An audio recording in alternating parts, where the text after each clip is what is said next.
감정노동이라는 말이 있습니다. 미국 버클리 대학교 혹실드 교수가 만든 사회적 용어입니다. 상담을 하는 일에 종사하거나 고객 접점에 있는 서비스업 종사자들이 자기 본래의 모습을 숨기고 상대방이 원하는 표정, 원하는 몸짓을 할 때 나타나는 현상을 뜻합니다. 감정 노동자들 뿐만 아니라 우리는 살아가면서 큰 목표를 정해놓고 또는 큰 의지를 갖고 하는 일들일수록 큰 장애물, 큰 벽을 만납니다. 중국 속담에 이런 게 있죠. 큰 문제는 작은 문제로, 작은 문제는 없는 문제로 바꾸라. 어떻게 큰 문제를 작은 문제로, 없는 문제로 바꿀 것인가? 방법을 찾아보겠습니다. 벽은 사실 문이나 다름이 없죠. 왜?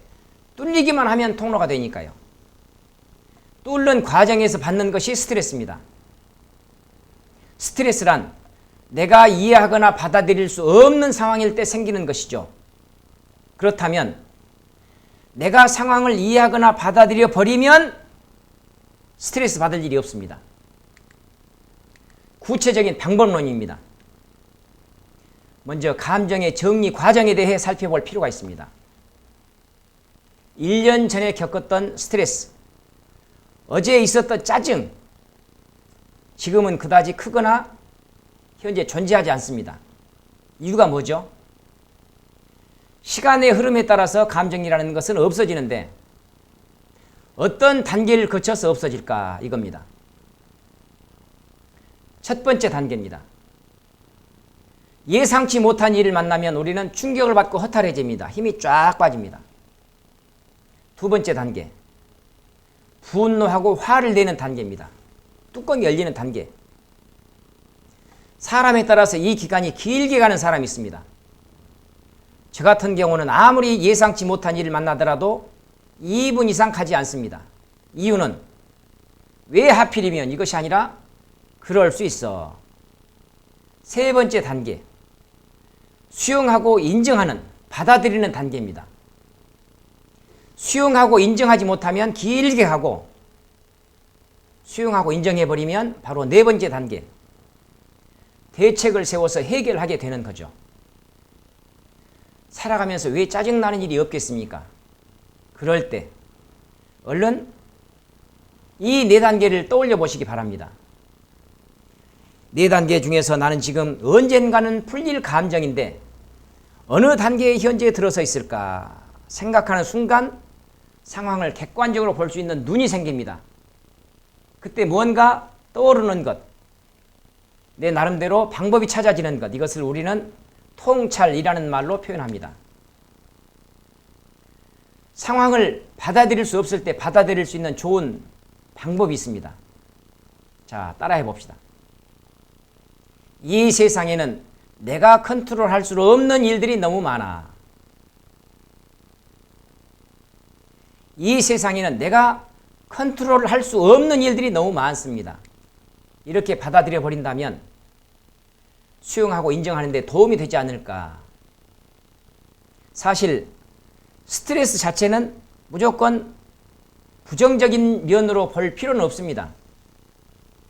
여키스와 다킨슨의 하버드 대학교 생리학자들인데요. 이분들의 연구에 따르면 스트레스와 수행 능력 간의 법칙이 있습니다.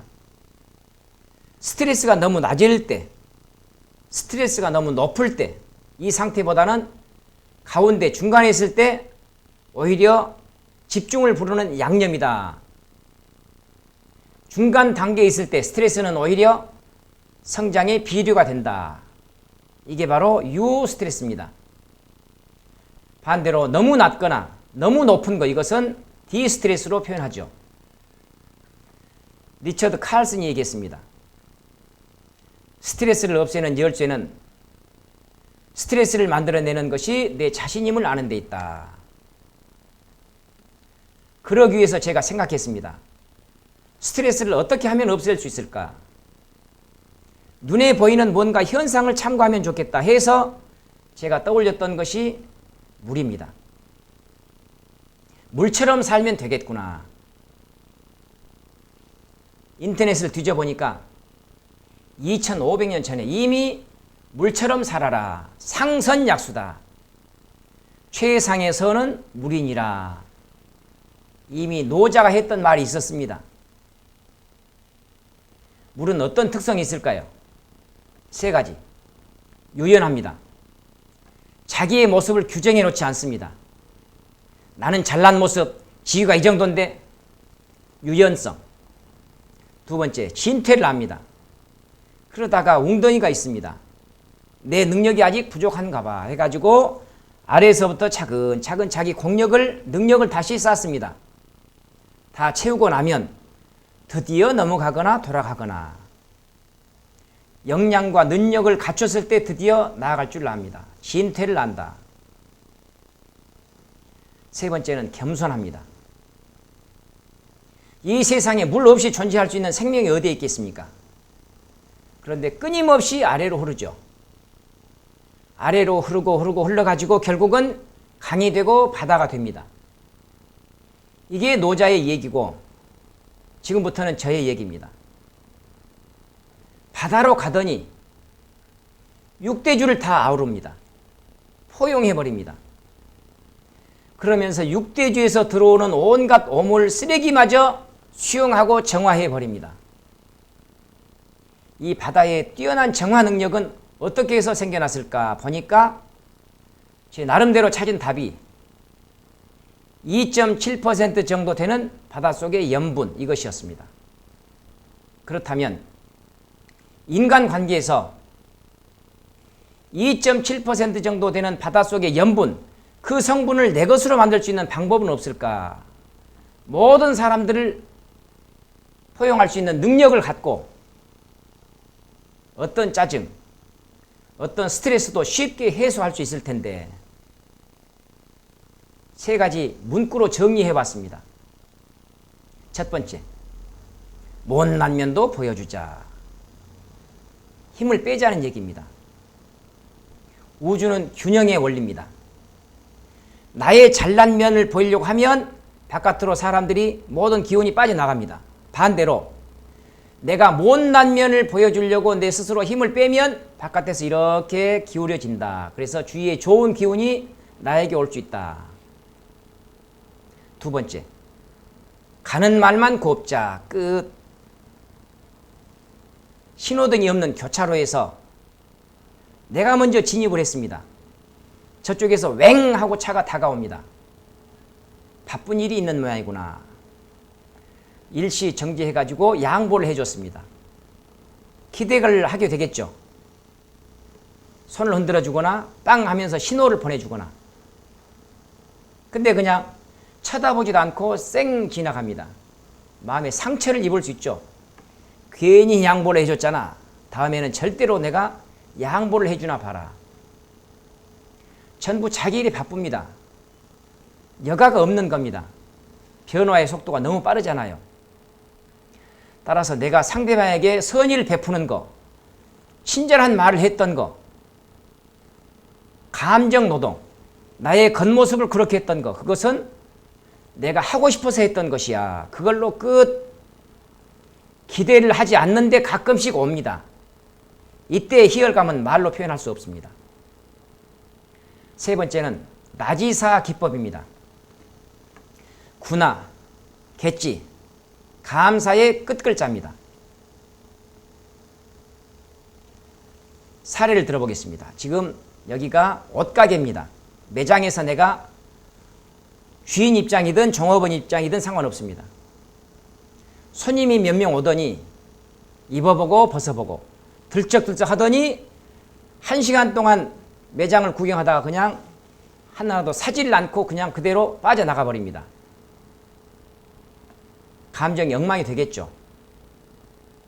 그런데 또 다음 손님들이 들어올 때 내가 밝은 표정을 짓고 있어야 되잖아요. 이때 스트레스 상황인데도 내가 스트레스를 받지 않는 방법 어떻게 할 것인가. 군화는 상황을 객관적으로 아나운서처럼 알려주는 것입니다. 손님께서 1시간 동안 매장을 둘러보고 나가는 군화. 중계를 하는 거죠. 두 번째, 상대방 입장을 내 입으로 한번 표현해 보는 겁니다. 마땅한 옷이 없어서 그냥 가는 거겠지. 그렇지 않으면 뭔가 하나 찜을 해놓고 가격 비교하러 다른 매장을 가려고 하는 거겠지. 세 번째, 감사할 조건을 찾아내는 겁니다. 팔이 날리는 것보다 누군가가 들어와서 분위기를 돋궈주면 밖에서 봤을 때 뭔가 돌아가고 있는 모습을 연출하고 있는 것이잖아. 그나마 감사할 일이다. 표정의 변화 그다지 어둡지 않습니다. 나지사 기법. 자, 이렇게 감정을 바꾸려면 가장 좋은 방법은 말을 바꾸는 것입니다. 사람의 생각은 기체입니다. 감정은 액체입니다. 시간이 조금 걸리고요. 행동은 고체입니다. 쉽게 바뀌지 않습니다. 따라서 감정을 바꾸기 위한 가장 먼저 해야 될 일이 생각을 바꾸는 것인데요. 생각을 어떻게 바꾸는가? 사람의 생각과 감정, 말과 감정은 항상 같이 붙어 다닙니다. 왜 하필이면 이것이 아니라 그럴 수 있어. 감정에는 말이 붙어 다니고 생각이라는 것은 말로 하는 것입니다. 생각이 잘 되지 않아. 이것은 생각의 도구는 말인데 마땅한 말이 제대로 떠오르지 않아서 생각할 수 없다는 의미입니다.